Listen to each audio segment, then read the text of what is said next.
Monsieur Soulier.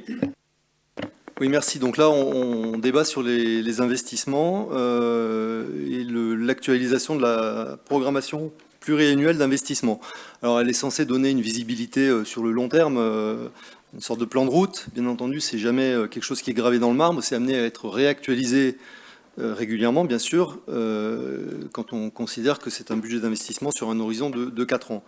Donc il y a bien entendu, il faut s'attendre à des évolutions.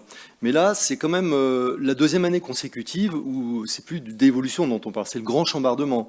On a un peu de mal à suivre quand même les transferts de budget d'une ligne à l'autre. J'ai l'impression qu'on navigue à vue un petit peu.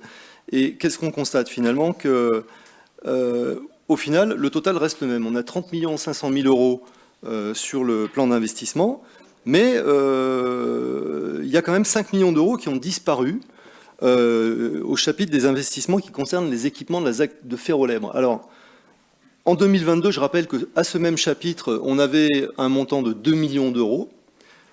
En mars 2023, un an plus tard, on passe à 11 320 000 euros. Donc on a l'impression que vous aviez un peu sous-estimé le coût du projet de la ZAC de Ferrolèbre. Et puis, en 2024, eh ben, on passe à 6 220 000 euros. Il y a 5 millions qui disparaissent. Mais ils ne disparaissent pas du total, parce que du coup, on les récupère et on les saupoudre.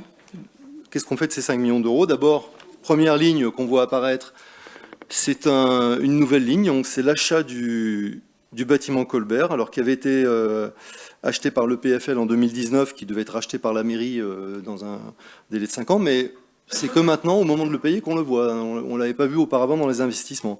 Donc, et puis pour le reste, ce qu'on avait enlevé en 2023, parce qu'en 2023, effectivement, avec ce budget très important de la ZEC de Ferrolèbre, ça avait amené la mairie à revoir un certain nombre d'investissements, donc je ne rentre pas dans les détails, mais il y avait l'agrandissement de la crèche Île-aux-Montmain qui était passée à la trappe, il y avait la rénovation de la médiathèque pour 3 500 000 euros qui était passée à la trappe, le complexe La Biterie, vous venez de le mentionner.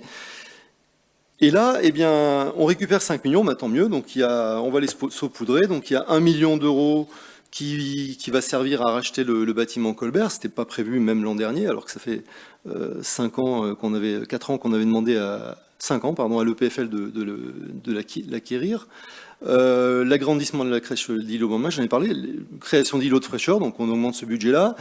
L'extension du cimetière de Pahins, 500 000 euros tout rond en plus sur le budget, donc une augmentation de 57%.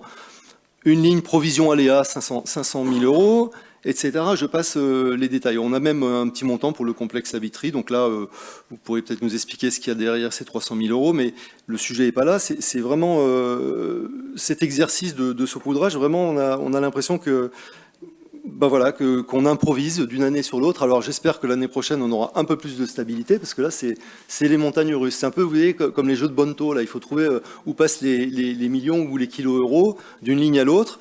Donc voilà, on aimerait que ce PPI donne une vision un peu stable des investissements de la mairie dans le futur et ne change pas d'un tout à l'autre, d'une année sur l'autre, comme c'est le cas quand même depuis 2 ans.